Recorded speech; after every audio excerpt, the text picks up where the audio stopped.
कहानी का पूरा आनंद लेने के लिए इसके पिछले भाग को सुनना बिल्कुल मत भूलिएगा। उसका लिंक मैं आपको डिस्क्रिप्शन बॉक्स पर दे दूंगी और साथ में कमेंट बॉक्स में पिन भी कर दूंगी, तो आप वहां से भी जाकर सुन सकते हैं। पाखी जाकर पूजा की हेल्प करने लगी। पूजा ने पाखी को अपनी मौसी और बाकी रिश्तेदारों से भी मिलवाया।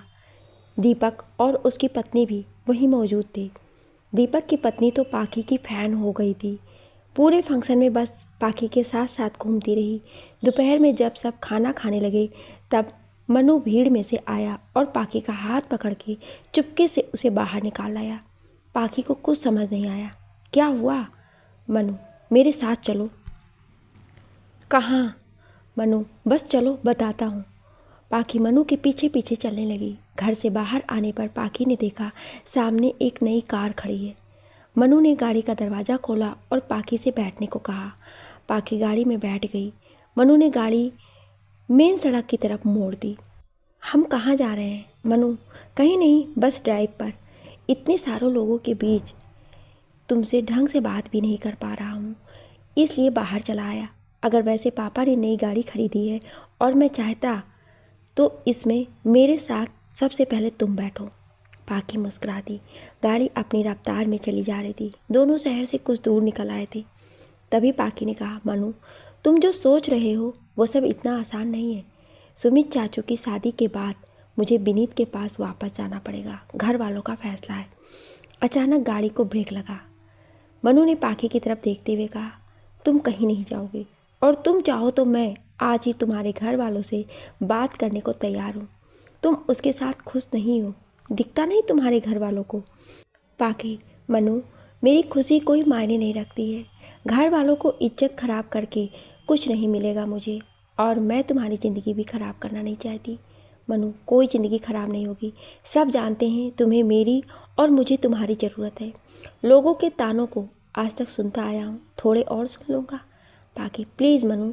पाखी की आंखें भर आती हैं। मनु थोड़ी देर चुप रहता है और फिर पाखी का हाथ अपने हाथों में लेकर कहता है, पाखी, मैं तुम्हें खोना नहीं चाहता। प्लीज़ मत जाओ वापस। मैं तुम्हें हमेशा खुश रखूँगा। प्लीज़ मत जाओ। पाखी, तुम ही बताओ मैं क्या करूँ? मनु, कुछ नहीं करना, बस थोड़ी सी हिम्मत करके अपने घर वालों से बोलो कि तुम्हें विनीत के घर वापस नहीं जाना है। तुम उसके साथ खुश नहीं हो। उसके बाद मैं घर वालों से बात कर लूँगा। पाखी, घर वाले कभी नहीं मानेंगे। मनु, अगर नहीं माने तो कोर्ट मैरिज कर लेंगे। आज ही कर लेते हैं, उसके बाद कोई कुछ नहीं कर पाएगा। पाखी, नहीं मनु, अपनी खुशी के लिए मैं तुम्हें लोगों की नज़रों में नहीं गिरा सकती। विनीत के साथ मैं खुश नहीं हूँ, कभी रहूँगी भी नहीं, लेकिन मैं तुमसे शादी करके तुम्हारी ज़िंदगी ख़राब करना नहीं चाहती। मनु पाखी का दर्द समझ सकता था, लेकिन वो नहीं चाहता था पाखी वापस जाए और हमेशा हमेशा के लिए उस नर्क में बंद होकर रह जाए। पाखी को ज़रूरत थी बस हिम्मत की, और वो ही उसमें थी नहीं अपने घर वालों को कुछ बोलने की। मनु ने कुछ सोचा और गाड़ी घर की तरफ मोड़ दी। रास्ते भर दोनों चुप रहे। खामोशी दोनों पर हावी थी। घर आने पर मनु ने पाखी का हाथ अपने हाथ में लेकर कहा, पाखी, जो भी करो सोच समझ कर करना। पाखी गाड़ी से उतरकर सीधा अपने घर चली गई। मनु कुछ देर गाड़ी में ही बैठा रहा। उसे समझ नहीं आ रहा था कैसे पाखी को समझाए। वो पागल लड़की सबको खुश रखना चाहती थी और ये मुमकिन नहीं था। खुद चाहे जितना दर्द सह लेगी, लेकिन सबकी खुशियों का ठेका ले रखा है उसने। मनु ने अपनी आंखें बंद कर ली। उसे पाखी का मासूम सा चेहरा नजर आया। नहीं, वो उसे वापस नहीं जाने देगा, सोचकर मनु घर चला गया। इधर पाखी घर आकर मनु के बारे में ही सोच रही थी, कैसे वो अपनी खुशी के लिए मनु की ज़िंदगी को नर्क बना सकती है। कोई नहीं अपनाएगा उसे, न घर वाले न ये समाज। ऐसी लड़कियों का कोई घर नहीं होता है जो पति के होते हुए किसी और से मोहब्बत कर ले। पति, वो पति जिसने मुझे कभी अपना नहीं समझा, जिसे मेरे मान सम्मान की कोई परवाह नहीं थी। वो पति जो मेरे सही होने पर भी मेरे खिलाफ खड़ा था, जिसने नज़र भर मुझे कभी देखा नहीं था, जिसने मुझे अपनाया तक नहीं। आते जाते ख्यालों से पाखी का सर दर्द से फटने लगा। उसने दवा ली और लेट गई। ये कैसी परीक्षा थी, कैसे दो राहें पर खड़ी थी वो। ना कोई मंजिल थी न रास्ते। घुटन सी महसूस होने लगी उसे। दवा के असर से आंखें मूंदने लगी। शाम को फ़ोन की रिंग से उसकी आंखें खुली। पूजा का फ़ोन था। हेलो पूजा, कहाँ है तू? शाम के 7 बज रहे हैं, आज रात फंक्शन है, सुमित के साथ मंदिर भी जाना है, जल्दी घर आ जा। पाकी ने फ़ोन रख दिया। दिन ढल चुका था, हल्का हल्का अंधेरा भी हो चुका था। पाकी ने हल्के गुलाबी रंग की चमचमाती साड़ी निकाली और तैयार होकर पूजा के घर पहुंच गई। आंगन में सुमित और बाकी सब लोग भी मौजूद थे। सुमित को शेरवानी पहनकर तैयार किया जा रहा था। पाकी पूजा के कमरे में गई। पूजा भी तैयार होने में लगी थी। पाकी ने पूजा की साड़ी सही की, उसका मेकअप किया, तभी मनु वहाँ आ गया। उसने पाकी की साड़ी की मैचिंग का शर्ट पहन रखा था। मनु ने पाकी से रिंग के बारे में पूछा। पाकी ने जो रिंग खरीदी थी मनु को दे दी। मनु ने पाकी का हाथ पकड़ा और पूजा के सामने ही उसे रिंग पहना दी। पूजा ने मुस्कुराते हुए दोनों को देखा और फिर काम में लग गई। पाकी मनु को समझ ही नहीं पा रही थी, बस मनु को देखे जा रही थी। तभी मनु ने पीछे से एक गुलाब का फूल निकालकर पाकी की तरफ बढ़ा दिया। पाकी ने गुलाब ले लिया। पहली बार किसी ने उसके लिए ये सब किया था। पाकी को खुश देख मनु भी खुश हो गया। उसने पाकी से कहा, पाकी एक सेल्फी लूँ हम दोनों की साथ में। वो फ़ोटो उस फ़ोन की सबसे खूबसूरत फ़ोटो थी। रात में दूल्हे को घोड़ी पर बैठाकर सब मंदिर के लिए रवाना हो गए। सब नाचते हुए जा रहे थे। पाकी भी खुश थी और मनु उसे खुश देख के खुश था। तभी पाकी का फ़ोन बजने लगा। पाकी ने देखा फ़ोन विनीत का था। उसने कॉल कट कर दिया। एक बार फिर फ़ोन बजने लगा। इस बार पूजा की नज़र पाकी पर गई। उसे परेशान देख पूजा उसके पास गई। क्या हुआ, इतनी परेशान क्यों है? पाकी, कुछ नहीं। तभी फ़ोन फिर बजने लगा। पाकी ने काट दिया तो थोड़ी देर बाद एक मैसेज आया। तुम क्या समझती हो, मेरा फ़ोन ना उठाने से और मेरे मैसेज के जवाब ना देने से मैं तुम्हें छोड़ दूंगा? इतनी आसानी से नहीं छोड़ने वाला तुम्हें। तुम्हारा फ़ोन बिज़ी आना, ऑनलाइन रहना सब समझ रहा हूँ मैं। मैसेज पढ़कर पाकी की आंखों में आंसू आ जाते हैं।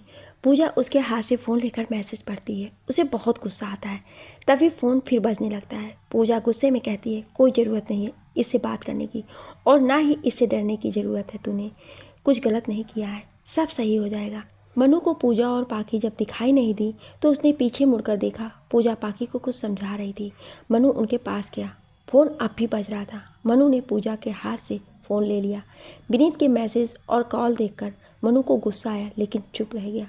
फ़ोन साइलेंट अपनी जेब में डाल दिया और दोनों को चलने को कहा। पलटकर एक बार पाकी की तरफ देखा और फिर उनसे थोड़ी दूरी बनाकर चलने लगा।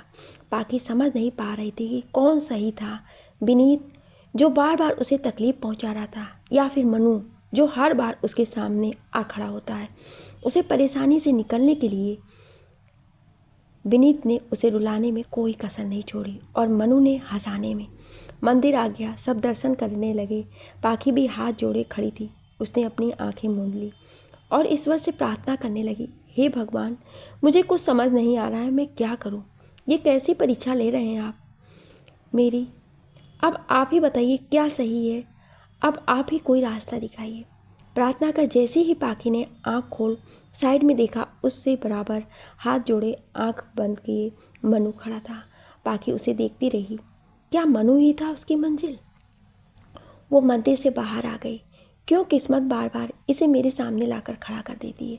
पाकी सोच ही रही थी, तभी मनु आया और उससे कहा, सब ठीक हो जाएगा, बस तुम सिर्फ अपने दिल की सुनो। कहकर वो सीढ़ियों से नीचे उतर आया। सारे हंसते गाते वापस घर की तरफ आ रहे थे। मनु ने जेब से पाकी का फ़ोन निकाला तो देखा उस पर विनीत के कई मैसेज थे। मनु सबको पढ़ता गया, लेकिन आखिरी मैसेज पर मनु की सांसें थम गई, जिसमें लिखा था, जितना इग्नोर करना है कर लो, 4 दिन बाद लेने आ रहा हूँ तुझे, उसके बाद बताऊँगा मैं क्या चीज़ हूँ। मनु सब भूल गया। बस उसके दिमाग में 4 दिन वाली बात घूमने लगी। उसे लगा 4 दिन बाद पाकी हमेशा के लिए चली जाएगी। उसे विनीत के साथ साथ पाकी पर भी गुस्सा आया। वो क्यों नहीं बोल रही है अपने घर वालों को कि उसे नहीं जाना वापस? क्यों चुप है वो? सब मनु से आगे निकल गए। वो धीरे धीरे चल रहा था, एक हारे हुए सिपाही की तरह। पाकी और पूजा उसके लिए रुक गई। जैसे ही वो उनके करीब आया, उसका चेहरा उतरा हुआ था। उसने पाकी को फ़ोन दिया। पाकी ने जब मैसेज देखा तो उसके चेहरे से सारी रौनक गायब हो गई। उसने मनु की तरफ देखा। कुछ बोल पाती उससे पहले ही मनु वहाँ से चला गया। वो कुछ बोल ही नहीं पाई। उस रात को नहीं सोया था, ना पाकी, ना मनु और ना विनीत। तीनों जल रहे थे एक ऐसी आग में जो सब कुछ तबाह कर देने वाली थी। विनीत जब बार बार फ़ोन करता रहा तो पाखी ने अपना फ़ोन बंद कर दिया और कमरे के एक कोने में बैठे रोने लगी। कमरे में अंधेरा था और वैसा ही अंधेरा था उसके दिल में।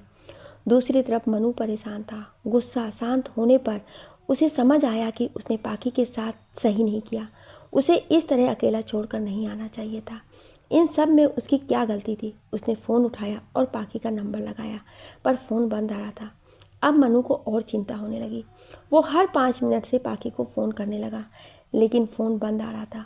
रात से लेकर सुबह तक वो वैसे ही फ़ोन करता रहा, लेकिन फ़ोन बंद आ रहा था। मनु नहाने चला गया। जल्दी से आकर कपड़े चेंज किए और पाखी से मिलने उसके घर की तरफ जा ही रहा था कि बड़े चाचू ने रोक लिया और पैसे देते हुए कहा, मनु तुम सुमित के लिए बाजार जाओ और गाड़ी सजवा कर ले आओ, बारात जल्दी ही रवाना होगी। मनु मन मार कर चला गया। रास्ते में वो पाखी को फ़ोन करता रहा, लेकिन हर बार फ़ोन बंद ही मिला। गाड़ी लेकर वो शॉप पर पहुंचा और उसे गाड़ी को सजाने को कहा। उसका बिल्कुल मन नहीं लग रहा था। वो जल्द से जल्द बस पाखी के पास पहुंचना चाहता था। तभी उसकी नज़र सामने एक गिफ्ट गैलरी पर पड़ी। एकाएक ही उसके कदम उस दुकान की तरफ बढ़ गए। अंदर जाते ही उसकी नज़र सामने रखे एक मग पर गई, जिस पे बहुत खूबसूरत बात लिखी थी। मनु ने तुरंत वो मग पैक करने को कहा और फिर घूमकर शॉप देखने लगा। उसने एक छोटे से गणेश जी की मूर्ति ली और मन में कहा, अब जो कुछ भी हुआ है उसे यही सही करेंगे। उसने दोनों गिफ्ट पैक करने को कहा और दुकान से बाहर आ गया। गाड़ी तैयार हो चुकी थी। मनु जल्दी से घर आया और पूजा से पाखी के लिए पूछा। पूजा ने बताया पाखी अभी तक नहीं आई है। मनु के कहने पर पूजा ने पाखी के घर पर फ़ोन कर उसे आने को कहा। देख, आज चाचू की बारात जानी है। अगर मुझे कुछ मानती है तो चुपचाप तैयार होकर अभी घर पहुँच। पाखी थोड़ी देर में पूजा के घर आ गई। सभी मेहमान मौजूद थे। उसने पिंक कलर का लहंगा पहना था। रोने के कारण आंखें लाल हो चुकी थी। आंखों को उसने काजल से सलीके से सजा रखा था। होठों पर झूठी मुस्कुराहट लिए वो सबको बेवकूफ़ बना सकती थी, लेकिन मनु को नहीं। मनु उसकी तरफ बढ़ा ही था कि तभी मनु के बड़े भैया दीपक, मनु के जीजा और भाइयों ने उसे घेर लिया। सब उससे हंसी मजाक करने लगी। मनु मन ही मन सोचने लगा, इन सालों को भी अभी आना था। उसके बाद मनु पाखी से बात करने का मौका ढूंढने लगा, पर हर बार कोई ना कोई पाखी से चिपका रहता। बारात घर से निकल गई।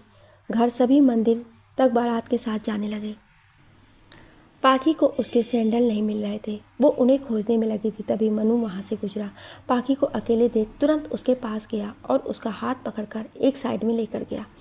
पाखी कुछ बोलती उससे पहले ही मनु ने अपने कान पकड़कर कहा, आज के बाद ऐसा कभी नहीं होगा। पाखी जाने लगी तो मनु ने उसे गिफ्ट देते हुए कहा, ये तुम्हारे लिए।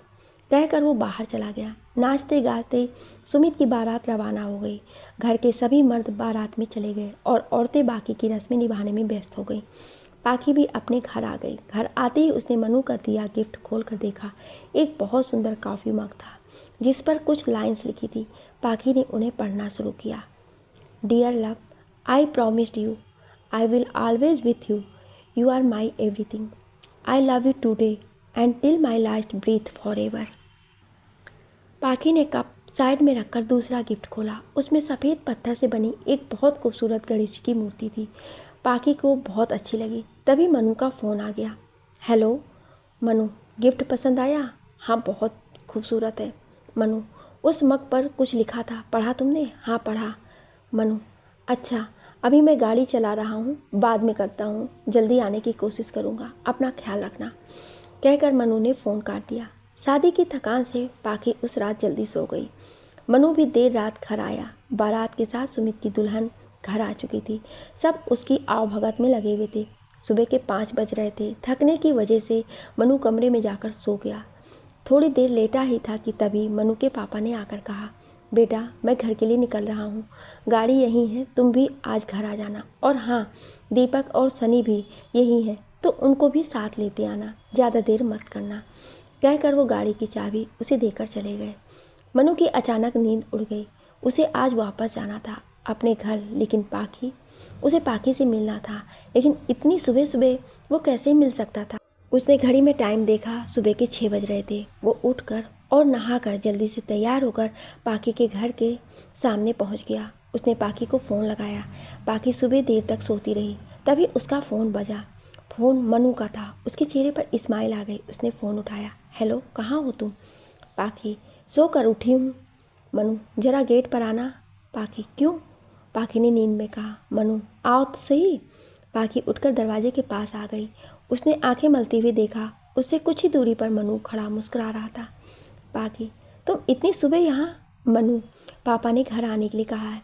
दीपक और सनी भी जाएंगे, इसलिए जल्दी निकलना था। जाने से पहले तुम्हें देखना चाहता था, इसलिए आ गया। पाखी, तो बाहर क्यों खड़े हो? अंदर आ जाओ। मनु, तुम्हारी मम्मी क्या सोचेंगी? पाखी, कुछ नहीं सोचेंगी, वो जानती हैं तुम्हें पहले से। मैं चाय के लिए बोलती हूँ उनको, तुम आ जाओ। मनु सकुचाते हुए अंदर आ गया। आज पहली बार वो पाखी के घर आया था। पाखी उसे बैठाकर मम्मी से चाय बनाने को कहने चली गई। मनु खुश था कि जाने से पहले उसे पाखी के साथ बिताने का समय मिल गया, लेकिन उसकी किस्मत इतनी अच्छी भी नहीं थी। मनु के आने के 5 मिनट बाद ही सनी और दीपक भी वहाँ आ पहुँचे। दीपक ने आते ही कहा, पाखी, बहुत भूख लगी है, कुछ चाय नाश्ता मिलेगा? पाखी ने उन दोनों को बैठने को कहा और उन सब के लिए नाश्ता बनाने के लिए किचन में चली गई। मनु को दोनों पर बहुत गुस्सा आ रहा था। दोनों कबाब में हड्डी की तरह वहाँ जो आ गए थे। पाखी ने सबके लिए चाय और पोहा बनाया। दीपक और सनी नाश्ता करके वहाँ से निकल गए और मनु को जल्दी आने को कहा। पाखी मनु के लिए भी एक प्लेट नाश्ता ले आई, लेकिन मनु ने पहले उसे खाने को कहा तो पाखी ने कहा, ये जूठा खाने का क्या चक्कर है तुम्हारा? मनु, तुम नहीं समझोगी। पाखी ने एक चम्मच खाया तो मनु ने खाया। मनु की धड़कनें तेज थी। पाखी चुपचाप उसे खाते हुए देखे जा रही थी। मनु पाखी की तरफ देखने लगा। दोनों एक दूसरे की आंखों में ना जाने क्या खोजना चाहते थे। अचानक पाखी का फ़ोन बजने लगा, जिसकी रिंग बहुत खूबसूरत थी और उस वक्त माहौल को और खूबसूरत बना रही थी। दरिया न सही तू चाहत का, दे दे ना मुझे बस एक कतरा। मनु के कदम पाखी की तरफ बढ़ने लगे। पाखी के कदम पीछे और पाखी दीवार से टकरा गई। सामने बहुत करीब मनु खड़ा था। चाह कर भी वो वहाँ से जा नहीं पाया। फ़ोन अब भी बजे जा रहा था। मनु के इतना करीब होने के कारण पाखी ने अपनी आंखें बंद कर ली। मनु ने जैसे ही अपने होठों को पाखी के होठों से छुआ, पाखी ने एकदम से उसे पीछे की तरफ धकेल दिया और मनु से कहा, ये गलत है। मनु, कुछ गलत नहीं है, हमने कुछ गलत नहीं किया है। मैं तुमसे प्यार करता हूँ। प्यार का मतलब ये सब नहीं है, पाखी ने गुस्से से कहा। मनु बहक गया था। उसे अपनी गलती का एहसास हुआ। उसने पाखी से माफ़ी मांगी, लेकिन पाखी ने हाथ जोड़ते हुए कहा, प्लीज़ चले जाओ यहाँ से। पर मनु बार बार माफ़ी मांगता रहा। आखिर में पाखी ने गुस्से से कहा, मैंने कहा ना चले जाओ यहाँ से, तुम्हें मेरी कसम है। पाखी की बात सुनकर मनु वहाँ से निकल गया, लेकिन बाहर आकर खुद को कोसने लगा। उसे अपनी हद पर नहीं करनी थी। न जाने पाखी उसके बारे में क्या सोच रही होगी। तब तक दीपक और सनी भी आ गए। मनु को परेशान और गुस्से में देख दीपक ने उससे गाड़ी की चाबी ली और खुद ड्राइवर सीट पर बैठ गया। मनु पूरे रास्ते चुप रहा। उसे खुद पर बहुत गुस्सा आ रहा था। वो बार बार पाखी को फ़ोन कर रहा था, लेकिन पाखी का फ़ोन बंद आ रहा था। मनु और परेशान हो गया। घर पहुंचकर वो सीधा अपने कमरे में चला गया। न खाना खाया, न किसी से बात की। शाम को मनु ने फिर पाखी को फ़ोन किया, लेकिन फ़ोन बंद था। मनु ने पूजा को फ़ोन किया तो उसने बताया कि पाखी आज घर आई ही नहीं। मनु तुरंत बिना किसी को बताए वापस शहर के लिए निकल गया। पूरे रास्ते मनु को सिर्फ पाखी का ख्याल था। उधर पाखी परेशान थी। कैसे वो किसी के इतना करीब आ सकती है। मनु घर पहुंचा और पूजा से पूछा, पाखी कहाँ है? पूजा, क्या बात हो गई है? वो भी सुबह से रो रही है, कुछ नहीं बता रही है। मनु, प्लीज़ उसे एक बार यहाँ बुलाओ, मुझे उससे बात करनी है। पूजा ने पाखी को फ़ोन करके घर आने को कहा। मनु परेशान सा पूजा के रूम में चला गया। पूजा को कुछ समझ नहीं आ रहा था, आखिर हुआ क्या है। उसने पाखी और मनु को झगड़ते बहुत बार देखा था, लेकिन मनु को इतना परेशान कभी नहीं देखा था। थोड़ी देर बाद पाखी वहाँ आ गई। घर में सिर्फ पूजा, मनु और बड़े चाचू थे।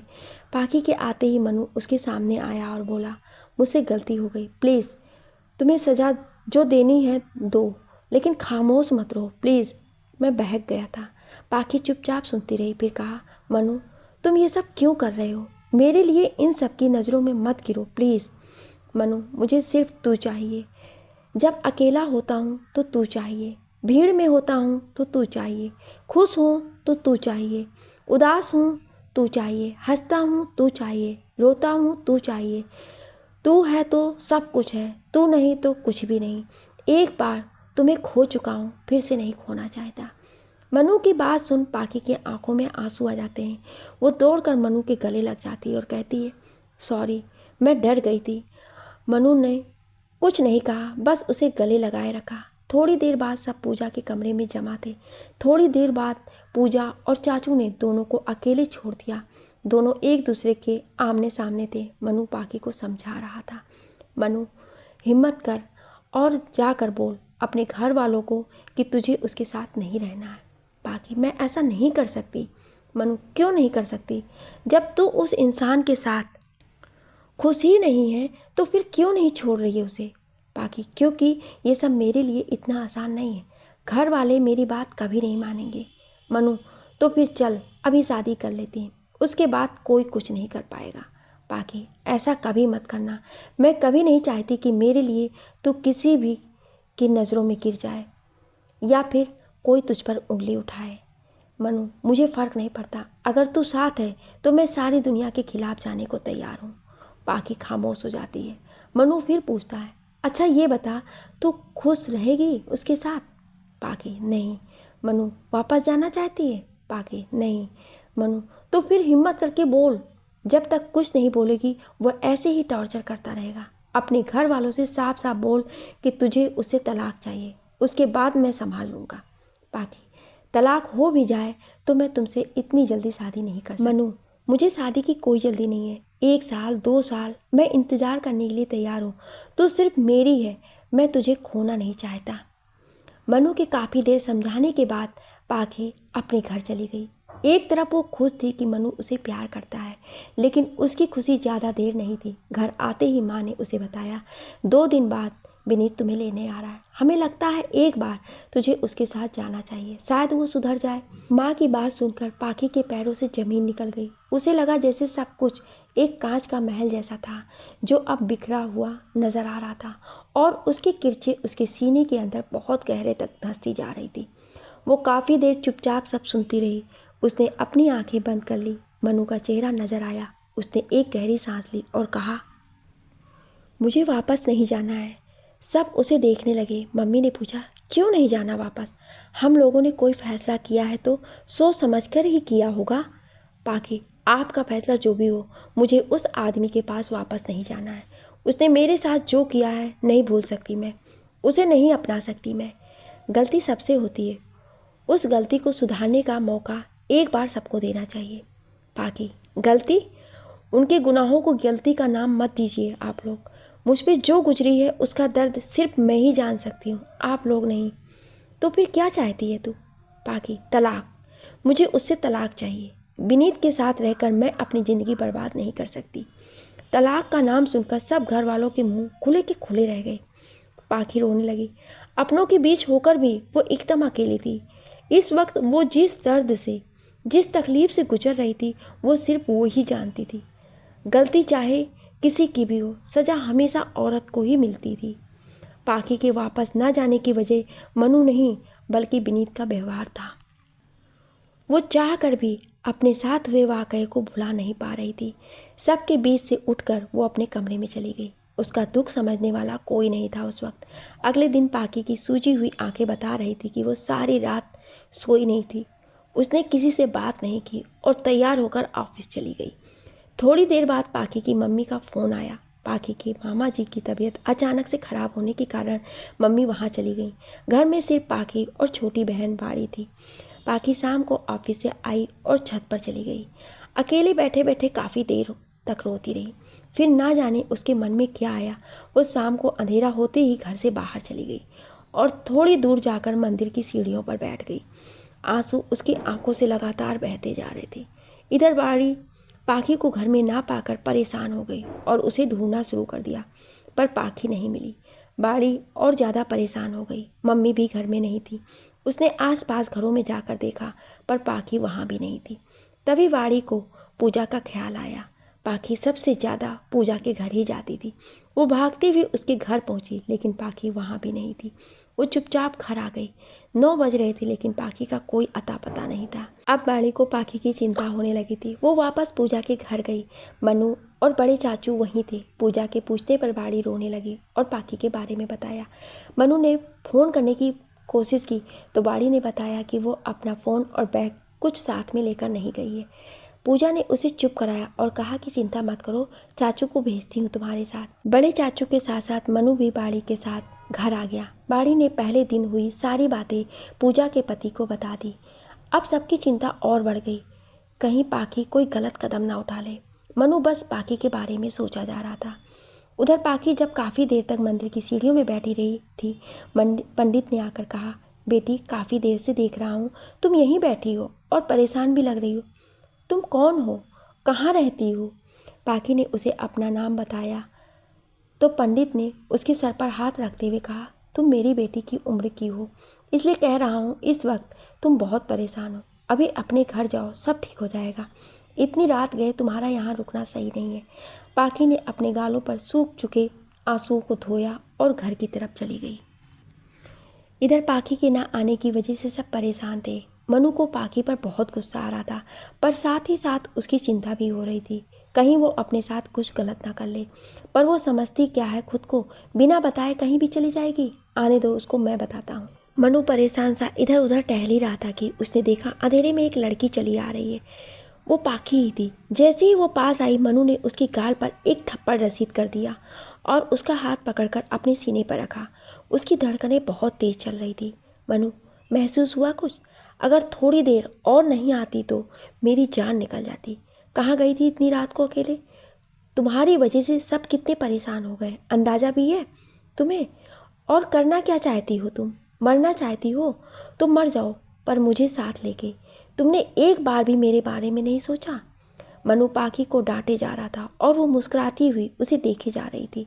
मनु की आंखों में उसे खो देने का दर्द साफ झलक रहा था। पाकी ने अपने कान पकड़ लिए और सबसे माफ़ी मांगने लगी। बाड़ी खुश थी, बहन की वापसी में वो अंदर चली गई। चाचू ने पाकी को डांट लगाई और दोबारा ऐसा ना करने की हिदायत दी। फिर मनु से घर चलने को कहा।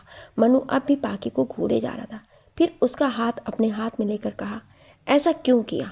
पाकी ने एक बार फिर सॉरी कहा तो मनु ने उसका हाथ अपने सर पर रखते हुए कहा, प्रॉमिस करो दोबारा ऐसा नहीं करोगी, मुझे छोड़ के नहीं जाओगी।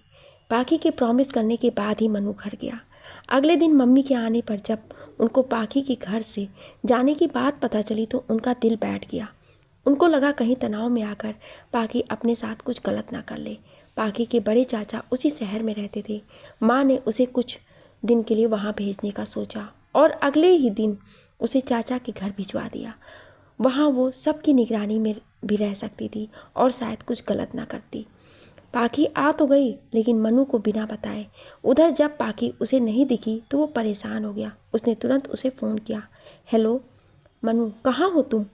बड़े चाचा जी के घर। मनु, वहाँ क्या कर रही हो? मम्मी को लगा कि मैं परेशान हूँ, इसलिए कुछ दिन के लिए यहाँ रहने के लिए भेज दिया। मनु, वापस कब आओगी? कुछ कह नहीं सकती। मनु, मुझे तुमसे मिलना है, अभी पॉसिबल नहीं है। मनु परेशान हो जाता है तो पाकी कहती है, मनु मुझे सिर्फ तुमसे 6 महीने चाहिए। इन 6 महीनों में शायद सब सही हो जाएगा। तब तक तुम्हें मुझसे दूर रहना होगा। मैं जानती हूँ ये तुम्हारे लिए बहुत मुश्किल है, लेकिन ये ज़रूरी है। अगर तुम मेरे साथ रहे तो घर वाले कभी विनीत को मुझसे अलग नहीं होने देंगे। मैं नहीं चाहती मेरे तलाक की वजह लोग तुम्हें ठहराएं। मनु चुपचाप पाकी की बात सुनता रहा। पाकी, तुम मेरा साथ दोगे ना मनु? मनु, मैं हमेशा तुम्हारे साथ हूँ, लेकिन सिर्फ 6 महीने, उसके बाद मैं तुम्हें ले जाऊँगा। पाकी, हाँ। एक लंबी खामोशी के बाद फ़ोन कट गया। मनु पूजा के कमरे में बैठा था। तभी पूजा आई। मनु का उदास चेहरा देख उसने पूछ लिया, पूजा क्या हुआ, ऐसे क्यों बैठे हो? मनु, पाकी अपने चाचा के घर चली गई है, वापस नहीं आएगी। पूजा, मनु तुम दोनों का रिश्ता हंसी मजाक तक सही है, लेकिन कोई इसे स्वीकार नहीं करेगा, तुम उसे भूल जाओ। मनु, ये कैसी बात कर रही हो आप दी? मैं उससे प्यार करता हूँ और वो भी, और आप तो सब जानती हैं, फिर भी ऐसी बातें कर रही हैं। पूजा, मैं सही बोल रही हूँ मनु, मैं जानती हूँ तुम दोनों एक दूसरे को बहुत चाहते हो, लेकिन तुम दोनों की शादी नहीं हो सकती। मम्मी पापा एक बार को मान भी जाएं, लेकिन दादाजी कभी इस रिश्ते को मंजूरी नहीं देंगे और पापा कभी उनके खिलाफ जाकर कोई काम नहीं करेंगे। मनु, उससे मुझे कोई फ़र्क नहीं पड़ता। मैं एक बार अपनी गलती की वजह से उसे खो चुका हूँ, वापस नहीं खोना चाहता। पूजा, समझने की कोशिश करो मनु, वो पहले से शादीशुदा है और कल को अगर तेरी उससे शादी भी हो जाए तो उसके साथ साथ सब तुझे गलत समझेंगे, उस पर उंगलियां उठाएंगे। पूजा के इस बात से मनु चुप हो जाता है। वो काफ़ी देर उसे समझाती है और फिर मनु उठकर बाहर चला जाता है। मनु अपने खास दोस्त मुकेश को फ़ोन करता है और उसे अपने और पाखी के बारे में सब बताकर उससे एडवाइस मांगता है। मुकेश, तू जो सोच रहा है वो इतना आसान नहीं है मनु। वो पहले से शादीशुदा है और अभी उसका तलाक भी नहीं हुआ है और तू उससे शादी करने की सोच रहा है। मेरे हिसाब से तो उस लड़की को वापस अपने घर जाना चाहिए। और वैसे भी जो लड़की अपने पति की नहीं हो सकी वो तेरा कहाँ तक साथ निभाएगी। इसलिए ये प्यार वार के चक्कर में पड़कर अपनी ज़िंदगी खराब मत कर। उसे समझा बुझा कर घर वापस जाने को बोल। अगर फिर भी ना समझे तो उसे इग्नोर करना शुरू कर दे। वो अपने आप तुझसे दूर हो जाएगी। पूजा की तरह मुकेश ने भी मनु को काफ़ी देर समझाया। मनु को मुकेश की बात सही लगने लगी। ना चाहते हुए भी उसे लगने लगा पाखी गलत थी। वो क्यों एक ऐसी लड़की से शादी करेगा जो पहले से शादीशुदा है। उसे तो और कोई अच्छी लड़की मिल जाएगी, लेकिन मैं उसे लोगों की नज़रों में गिरने नहीं दूंगा, चाहे खुद गिर जाऊं। ऐसा कुछ नहीं होने दूंगा जिससे उसके दामन में कोई कीचड़ उछाले। मैं उसकी नज़रों में गलत हो जाऊंगा, लेकिन उसे किसी के गलत नज़रों का निशाना नहीं बनने दूंगा। शाम तक मनु घर से बाहर ही घूमता रहा। पूजा घर पर आकर उसका इंतज़ार कर रही थी। 8 बजे तक मनु घर आ गया और आते ही पूजा से कहा, मैं पाखी से हमेशा हमेशा के लिए दूर हो जाऊंगा। अगर मेरी वजह से लोग उस पर उंगली उठाते हैं तो मैं हट जाऊंगा, उसके रास्ते से चला जाऊंगा, उसकी दुनिया से हमेशा हमेशा के लिए दूर। बस वो खुश रहनी चाहिए। जानता हूँ वो टूट जाएगी, लेकिन वो इतनी बहादुर है कि संभाल लेगी खुद को और शायद मुझे भूल भी जाएगी। भूलेगी क्यों नहीं, उसका दिल जो तोड़ने जा रहा हूँ मैं एक बार फिर। मनु की बात सुनकर पूजा की आंख भर आई। वो पहली बार मनु को इस हालत में देख रही थी। ये सब कहकर मनु अपने कमरे में चला गया। वो एक बहुत बड़ा फैसला लेने जा रहा था जो कि पाखी को लेकर था। अगले दिन से उसने पाखी को इग्नोर कर शुरू कर दिया था। वो जानबूझकर पाखी को हर्ट होने वाली बातें करने लगा। पाखी को समझ नहीं आ रहा था कि मनु ऐसा क्यों कर रहा है। कुछ दिन बाद पाखी ऑफिस से सीधा पूजा के घर गई। मनु वहाँ नहीं था। पाखी सीधे पूजा के कमरे में गई। पूजा सो रही थी। पाखी को देख वो उठ के बैठ गई। पाखी ने पास बैठते हुए कहा, क्या हुआ, तबीयत खराब है क्या? पूजा, हाँ थोड़ी सी। तू बता, तू कैसी है? मैं ठीक हूँ। चाचू वगैरह सब कैसे हैं? पूजा, वो मनु के साथ मेरे गांव गए हुए हैं। मनु को क्या हुआ है? ना वो मुझसे ठीक से बात करता है, ना मेरे मैसेज का जवाब देता है। वो ठीक तो है ना? पूजा, हाँ वो ठीक है। और वैसे भी तुम दोनों ज़्यादा बातें ना करो तो सही होगा। तुम्हें विनीत के सुधरने का इंतज़ार करना चाहिए और हो सके तो उसके पास वापस चले जाना चाहिए। पाखी खामोशी से पूजा की बातें सुनती जा रही थी। पूजा, तुम दोनों का रिश्ता कोई नहीं अपना पाएगा, ना घर वाले ना समाज। मैंने मनु को भी समझा दिया है, इसलिए वो तुमसे कम बात करता है। पाखी, तुम्हें विनीत के पास वापस चले जाना चाहिए। पाखी की आंखों में आंसू छलक आए। उसने फिर भी मुस्कुराते हुए कहा, यह तो अच्छी बात है पूजा कि मनु तुम्हारे समझाने से समझ गया। मैं तो हमेशा से उसे कहती आ रही थी कि हम एक नहीं हो सकते। वो पागल समझा ही नहीं मेरी बात। मैं बहुत खुश हूँ उसने ये फैसला किया। चलती हूँ, देर हो रही है। कहकर पाखी कमरे से बाहर निकल गई। आंसू और मुस्कुराहट का ये बेजोड़ संगम पहली बार देखने को मिला। होठ मुस्कुरा रहे थे और दिल चीख चीख कर रो रहा था कि आखिर उसके साथ ही ये सब क्यों हुआ। पर वो जानती थी कि मनु के लिए भी ये सब करना इतना आसान नहीं था। उसने ये कैसे किया होगा ये सिर्फ पाखी और मनु ही जानते थे। बारिश होने लगी। पूरे रास्ते वो भीगती हुई थके कदमों से घर की तरफ जा रही थी, अपने घर। सोचती जा रही थी, मनु जो करने जा रहा है उसमें मैं उसका साथ जरूर दूंगी। वो मुझसे दूर जाना चाहता है ताकि मुझ पे कोई उंगली ना उठाए। वो इसलिए मेरी नज़रों में नीचे गिर रहा है ताकि मैं किसी की नज़रों में नीचे ना गिरूं। ये सब करके वो चाहता है कि मैं उससे नफ़रत करूं ज़िंदगी भर और उसे भूल जाऊं। तो ये मुझसे नहीं होगा। मैं उससे दूर जा सकती हूँ लेकिन नफ़रत नहीं कर सकती। पाखी घर आ गई। मनु से उसकी बात बहुत कम होने लगी। एक शाम पाखी की दोस्त सुमी का फ़ोन आया। उसने पाखी से सालासर बालाजी चलने की बात कही। पाखी का मन उस वक्त बहुत बेचैन था। वो भी कुछ पल की शांति चाहती थी, इसलिए सुमी के साथ अगले दिन सालासर के लिए रवाना हो गई।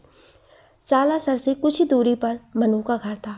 मंदिर पहुंचकर पाखी ने एक नारियल लिया और मंदिर के परिसर में बांध दिया, ये कहते हुए कि मुझे रास्ता दिखाओ। कुछ देर वो गुजारने के बाद पाखी और सुमी बाहर आ गए। पाखी ने पूजा के पति को फ़ोन कर बताया तो उन्होंने उन दोनों को घर आने को कहा। दरअसल वो भी सालासर ही थे, मनु के घर। कुछ ही देर में दोनों वहाँ पहुँच गए। पाखी और सुमी दोनों गए। रास्ते में मनु चुप रहा, सिर्फ चाचू ही कुछ ना कुछ बोलते रहे। मनु की खामोशी पाखी को अंदर तक कचोट गई। फिर अचानक मनु ने कहा, ये रास्ते याद रखना। पाखी को समझ नहीं आया कि उसने ऐसा क्यों कहा, पर बात बहुत गहरी थी। कुछ ही देर में चारों घर पहुंच गए। पाखी जैसे ही अंदर दाखिल हुई रुक गई। आंगन में 5-7 लोग बैठे थे। पाखी ने मनु के पापा को नमस्ते किया और अंदर चली गई। सुमी और पाखी को बैठाकर मनु और चाचू बाहर चले गए। पाखी समझने की कोशिश कर रही थी कि आखिर बाहर बैठे लोग कौन हैं। तभी मनु चाय ले आया।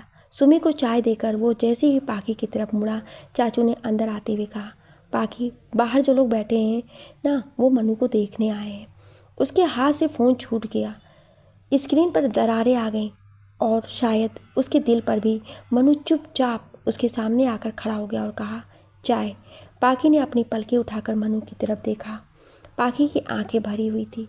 कुछ खो देने के दर्द से उसने कांपते हाथों से चाय का गिलास पकड़ा और नज़र दूसरी तरफ घुमा ली।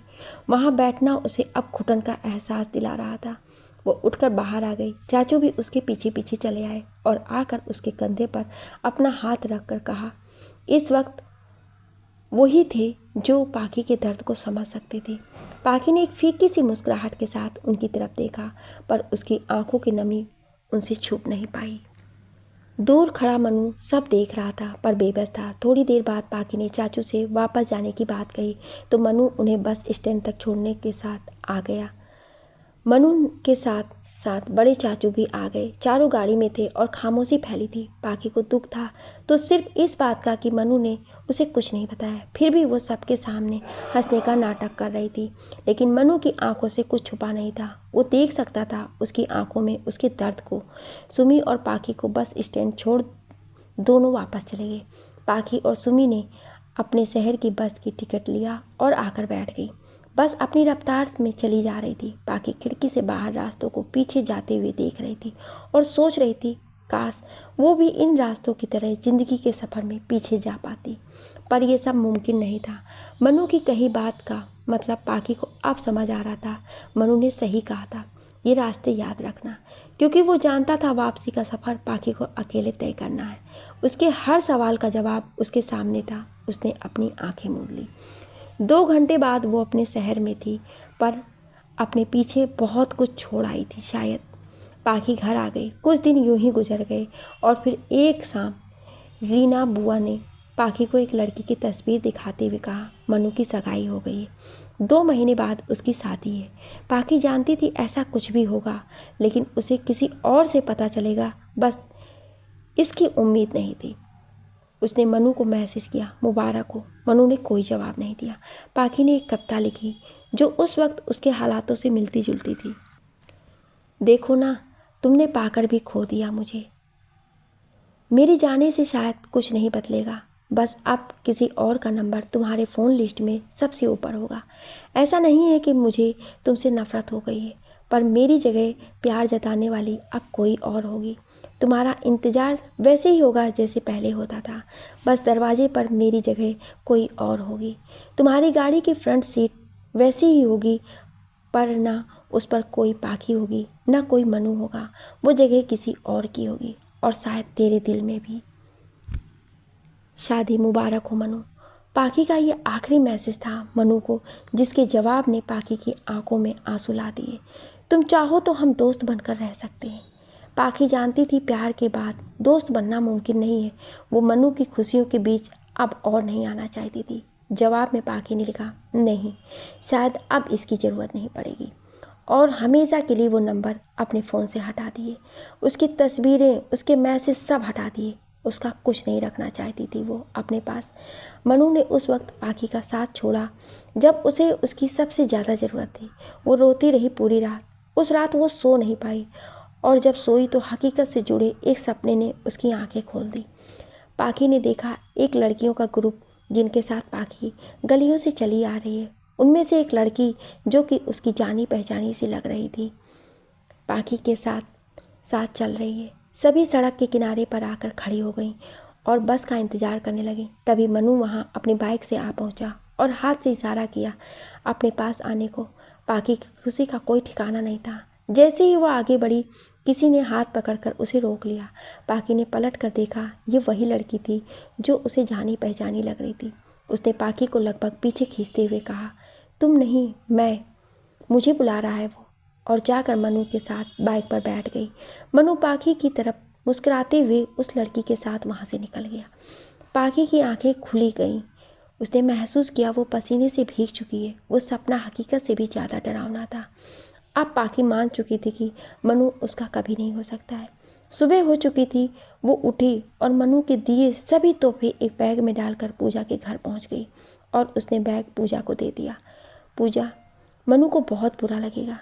पाखी, मैं ये सब अपने पास नहीं रख सकती। अगर ये सब मेरे पास रहा तो मैं उसे कभी माफ़ नहीं कर पाऊंगी।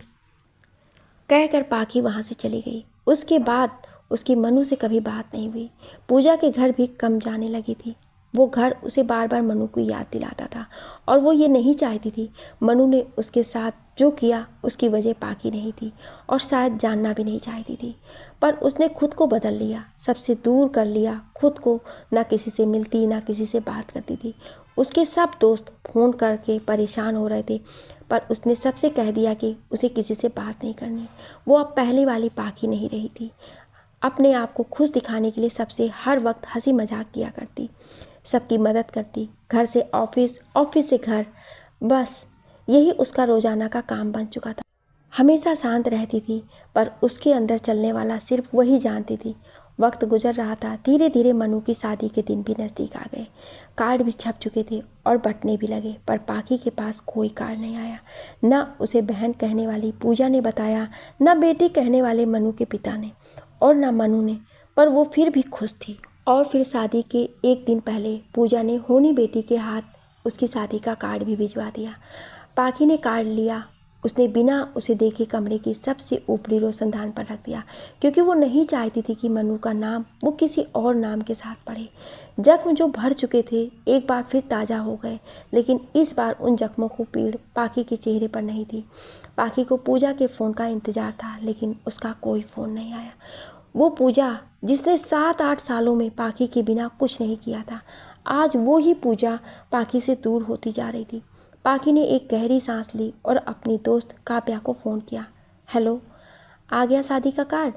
पाखी, जी हाँ। तो कब जा रही हो? पाखी, मैं नहीं जा रही। काहे? अब क्यों नहीं जाना? जाओ, उसे भी पता चले उसने क्या खोया है। पाखी, नहीं, अगर मैं गई तो मुझे देखकर वो उदास हो जाएगा। उसकी खुशियों में रुकावट नहीं बनना मुझे। किस मिट्टी की बनी हो तुम? वो इतना सब कुछ करके खुशी खुशी शादी कर रहा है और तुमको उसकी खुशियों की पड़ी है। हम तो होते उसकी शादी में जाकर उसकी ही। पाखी ने उसकी बात काटते हुए कहा, इतना काफ़ी है बाबू, और वैसे अब मेरी ज़िंदगी में उसके लिए कोई जगह नहीं है। नफ़रत करके कुछ नहीं मिलता है। वो खुश अपनी ज़िंदगी में, मेरी ज़िंदगी खुशहाल मैं बना लूँगी। दैट्स माई गर्ल, मैं हमेशा तुम्हारे साथ हूँ, कहकर काव्या ने फ़ोन काट दिया। मनु पाखी की ज़िंदगी से जा चुका था पर जाते जाते बहुत कुछ ले गया था, भरोसा, प्यार और पूजा। मनु की शादी के बाद पूजा भी काफ़ी बदल चुकी थी। उसने पाखी से बात करना ही बंद कर दिया। ना उसका कोई फ़ोन आता, ना कोई मैसेज। पर इस बार पाखी को इतना ताजुब नहीं हुआ क्योंकि अब तक उसे आदत हो चुकी थी खोने की। अब इतना दर्द, इतनी तकलीफ़ नहीं होती थी उसे किसी के जाने से। उसने अपने आप पर काबू पाना सीख लिया था, खुद को इतना मजबूत बना लिया कि किसी के आने जाने से कोई फ़र्क नहीं पड़ता था। ज़िंदगी को एक नया मोड़ देना चाहती थी वो। पर यह कहानी यहीं ख़त्म नहीं होती। पाखी की ज़िंदगी में बहुत से मोड़ आने बाकी थे और फिर आखिरी मोड़ आया जो उसे उसकी मंजिल तक ले गया। पाखी अब पूरी तरह बदल चुकी थी। ऐसा नहीं कि उसकी ज़िंदगी में फिर प्यार नहीं आया, बहुत बार आया, लेकिन पाखी सबसे किनारा कर चुकी थी। उसने अपनी ज़िंदगी के दरवाज़ों को इस कदर बंद कर लिया कि कोई फिर उसकी ज़िंदगी में शामिल हो ही नहीं पाया। मनु अपनी नई ज़िंदगी में खुश था। उसने फिर कभी पाखी के बारे में जानने की या उससे मिलने की कोशिश ही नहीं की। पूजा भी धीरे धीरे पाखी से दूर हो गई। जो लोग पाखी को ज़िंदगी भर साथ देने का वादा कर रहे थे वो एक एक करके उससे दूर होते चले गए। पर पाखी इतनी कमज़ोर नहीं थी। इतना सब होने के बाद भी उसने कभी खुद को अकेला महसूस नहीं किया। उसने अपने चारों तरफ अपनी एक अलग ही दुनिया बना ली। उसने अपने अकेलेपन को दूर करने के लिए लिखने का सहारा लिया। वो एक राइटर बनना चाहती थी, पर कभी किसी ने उसके सपनों को तवज्जो नहीं दी। लेकिन अब उसके पास काफ़ी वक्त था अपने इस सपने को पूरा करने के लिए। उसने लिखना शुरू किया। शायरी, कविताएं, लेख, कहानियाँ, बहुत कुछ था उसके पास लिखने को। उसकी लेखन शक्ति गजब थी। धीरे धीरे लोगों ने उसे प्रेरित किया। वो अक्सर अपने आसपास होने वाली घटनाओं को कहानी का रूप दिया करती थी। पर वो कितना भी अच्छा लिख ले, उसे हमेशा अपनी लिखी हर चीज़ अधूरी सी लगती थी। अक्सर कुछ ना कुछ कमी रह जाती थी। महीनों गुजर गए पर विनीत और उसके घर वालों को अपनी गलती का एहसास नहीं हुआ। विनीत पाखी को घर ले जाना चाहता था, लेकिन अपनी शर्तों पर, और पाखी को ये मंजूर नहीं था। पाखी अपनी नज़र में सही थी और इसलिए उसने विनीत से तलाक लेने का फैसला किया। देर सबेर पाखी के घर वालों को भी यह एहसास हो गया कि विनीत पाखी के लायक नहीं है। बात को ज़्यादा ना बढ़ाते हुए उन्होंने विनीत के घर वालों से रिश्ता ख़त्म करने की बात सोची और अगले ही दिन पाखी के चाचा, मम्मी और कुछ रिश्तेदार विनीत के घर पहुंच गए। पाखी ने अपने पापा से भी साथ जाने की बात की, लेकिन वो नहीं रुके और शहर छोड़कर चले गए। बस उसी दिन से पाखी ने उन्हें अपना पिता मानना बंद कर दिया। उसे नफरत हो गई उनसे। वो पाखी को उस वक्त छोड़ कर गए जब उसे उनके सहारे की सबसे ज़्यादा ज़रूरत थी। विनीत के घर जाने के बाद दोनों परिवारों में खूब बहस हुई। दोनों पक्ष एक दूसरे पर कीचड़ उछालने लगे, पर बात ख़त्म नहीं हुई। और उसके बाद विनीत और उसकी माँ ने पाखी पर गलत इल्ज़ाम लगाने लगे। सबको बहुत गुस्सा आ रहा था, पर सब चुप थे, क्योंकि बात पाखी की ज़िंदगी की थी। जहर की तरह सब विनीत और उसकी माँ की कड़वी बातें सुनते रहे और निगलते रहे। एक लड़की जब सही हो तो उसे गलत ठहराने का सिर्फ एक ही रास्ता बचता है, और वो होता है उसके चरित्र पर दाग लगाना। और यही विनीत ने उस दिन किया। वो कितने सही था और कितना गलत, ये सिर्फ वहाँ मौजूद लोग जानते थे। सारी बहस के बाद ये फैसला हुआ कि 1 महीने बाद पाखी और विनीत के तलाक को मंजूरी मिल जाएगी। सब घर वापस आ गए। घर आकर जब सब ने पाखी को बताया तो उसका दिल अंदर ही अंदर टूटकर बिखर गया। वो चुपचाप सब सुनती रही। वो जानती थी ऐसा ही होगा। विनीत जी को अपनी झूठी शान और घमंड में चूर था। वो इतनी आसानी से पाखी को नहीं छोड़ेगा। पर पाखी हर चुनौती के लिए तैयार थी। ना वो लोगों के तानों से डरी, ना ही विनीत के जरिए की गई बदनामी से। वो जानती थी कि उसने कुछ गलत नहीं किया था। ये 1 महीना पाखी पर 1 साल की तरह गुजर रहा था, और हर आखिरकार वो दिन भी आ गया जब वो विनीत के जाल से हमेशा हमेशा के लिए आज़ाद होने वाली थी। अदालत में वो सर झुकाकर नहीं खड़ी थी, ना ही उसके आंखों में विनीत का कोई डर था। वो बेखौफ और मजबूती से विनीत के सामने खड़ी थी। कार्रवाई शुरू हुई। विनीत ने उस पर हर घटिया से घटिया इल्ज़ाम लगाया और उसे गलत ठहराने की कोशिश की, लेकिन उसकी एक नहीं चली। पाखी ने अपने पक्ष में सिर्फ इतना कहा कि उसे विनीत से तलाक चाहिए, और पाखी को विनीत से तलाक पर मंजूरी मिल गई। दोनों का तलाक हो गया। तलाक के साथ साथ उसे पाखी को 5 लाख रुपए भी देने पड़े। एक हारे हुए मुजरिम की तरह विनीत अदालत से बाहर आ गया। उसका सर शर्म से झुका हुआ था। उसकी हिम्मत नहीं हुई पाखी को नज़रें उठाकर देखने की, और फिर वो अपनी माँ के साथ वहाँ से बाहर निकल गया। पाखी वहीं खड़ी थी। उसे ना विनीत के हारने की खुशी थी, ना अपने जीतने की। उसे खुशी इस बात की थी, आज एक लड़की ने हार नहीं मानी थी। पाखी एक ऐसे समाज से थी जहाँ गलती हमेशा लड़कियों की मानी जाती थी, जहाँ झुकना हमेशा लड़कियों को पड़ता था, जहाँ सहना हमेशा लड़कियों को पड़ता था, जिन्हें किसी भी तरह की आज़ादी नहीं थी, जहाँ आज भी मर्दों को औरतों से ऊपर समझा जाता था, जहाँ एक पति को भगवान का दर्जा दिया जाता था, और फिर वही भगवान अपनी मन मर्जी से उसको दुख पहुँचाता है, तकलीफ़ देता है। एक औरत अपना सब कुछ छोड़कर आंखें बंद करके उसे भगवान समझकर उसके घर आती है, और ये लोग उसे सम्मान देने के बजाय, उसे प्यार देने के बजाय उसे अपने पैरों की धूल समझने लगते हैं। हाँ, वो एक ऐसे ही समाज से थी जहाँ एक लड़की की ज़िंदगी से ज़्यादा लोगों को अपनी झूठी शान और इज्जत ज़्यादा प्यारी थी। पर पाखी ने इन सब के बारे में नहीं सोचा और विनीत जैसे इंसान को अपनी ज़िंदगी से दूर कर दिया। पाखी के दिमाग में यही सब घूम रहा था कि अचानक उसे ख्याल आया, अगर मेरे साथ ऐसा हुआ है तो ना जाने मुझ जैसी कितनी ही लड़कियों के साथ ऐसा होता होगा, जो समाज और अपने घर वालों के डर से कुछ बोल नहीं पाती, बस सहती रहती हैं। पर मैं ऐसा होने नहीं दूंगी। अगर वो नहीं लड़ सकती अपने हक के लिए तो मैं लड़ूंगी। और मन ही मन एक फैसला लेकर उसने मुड़कर अदालत को देखा और फिर मुस्कुराकर बाहर निकल गई। घर आकर वो सीधा बाथरूम में चली गई और शावर चलाकर उसके नीचे खड़ी हो गई। बरबस ही उसकी आंखें बहने लगी। आज सही मायने में वो आज़ाद हो चुकी थी। शादी चाहे कितनी भी बुरी हो, उसके टूटने का दर्द एक बार ही सबको ज़रूर होता है। बाकी थोड़ी देर बाद बाहर आ गई। अब वो पहले से ज़्यादा चुप रहने लगी थी। अपनी ज़िंदगी को एक नया मोड़ देने के लिए पाखी ने LLB करने के लिए लॉ कॉलेज में एडमिशन ले लिया। अपने सपनों को पूरा करने का उसे मौका मिला, जिसे वो खोना नहीं चाहती थी। उसने पूरी मेहनत से एंट्रेंस एग्ज़ाम दिया और अच्छे नंबरों से पास हुई। उसे कॉलेज में एडमिशन मिल गया। उसने अपना सारा वक्त और ध्यान पढ़ाई में लगा दिया। देखते ही देखते पाखी ने पहले साल लॉ कॉलेज में टॉप किया और उसके बाद वो फाइनल ईयर की तैयारी में जुट गई। इन 2 सालों में पाखी अब तक सबसे दूर हो चुकी थी। एक शाम पढ़ाई करते वक्त माँ ने उसे बताया कि प्रीति जो कि पाखी के मामा जी की बेटी है, उसकी शादी तय हो गई है। शादी का नाम सुनते ही पाखी लिखते लिखते रुक गई। ना चाहते हुए भी उसका अतीत उसकी आंखों के सामने आ गया। उसने किताब में नज़रें गड़ा ली और माँ की तरफ देखे बिना ही कहा, हाँ तो आप सबको जाना चाहिए माँ, तुझे भी जाना चाहिए, मुझे नहीं जाना है।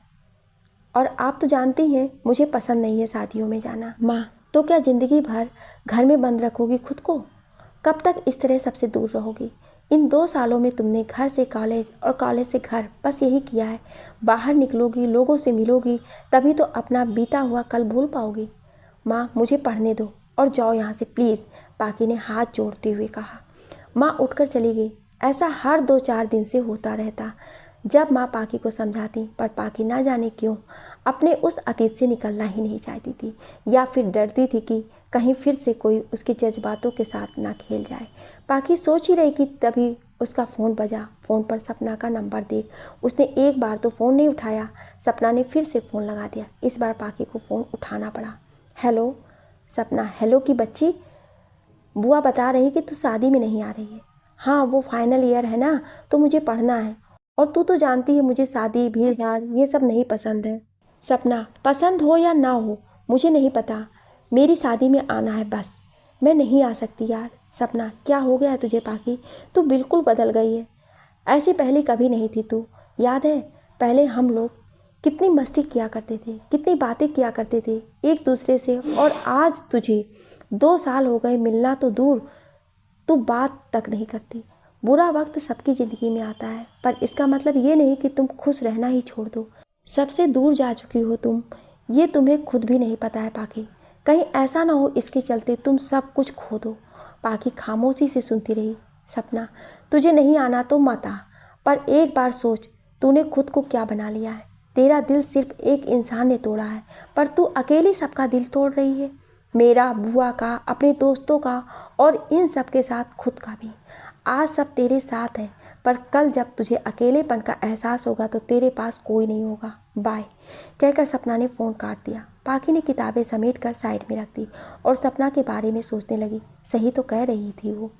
पाखी अपने कमरे से बाहर आई और माँ के कमरे में गई।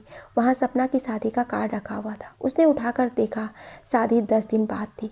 पाखी वापस अपने कमरे में चली गई। 2 सालों से बस वो उस कमरे में तक ही सीमित थी, उसी में अपनी सारी दुनिया बसा रखी थी।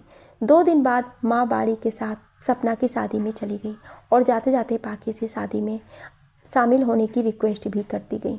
सपना ने जब बाड़ी और बुआ को अकेले ही देखा तो उसे बहुत गुस्सा आया पाखी पर। उसने मन ही मन फैसला किया कि वो पाखी से बिल्कुल बात नहीं करेगी। पाखी की मम्मी को सबने पाखी के बारे में पूछ कर परेशान कर दिया। इधर पाखी अपनी पढ़ाई में लगी थी। सपना की शादी की सभी रस्में एक के बाद एक होती जा रही थी और सबसे ज़्यादा पाखी की कमी सपना को खल रही थी, क्योंकि पाखी उसकी बहन नहीं, उसकी बचपन की दोस्त भी थी। क्या आप इस कहानी का अगला भाग सुनना चाहते हैं? तो कमेंट में यस या नो ज़रूर लिखिएगा। Thank you.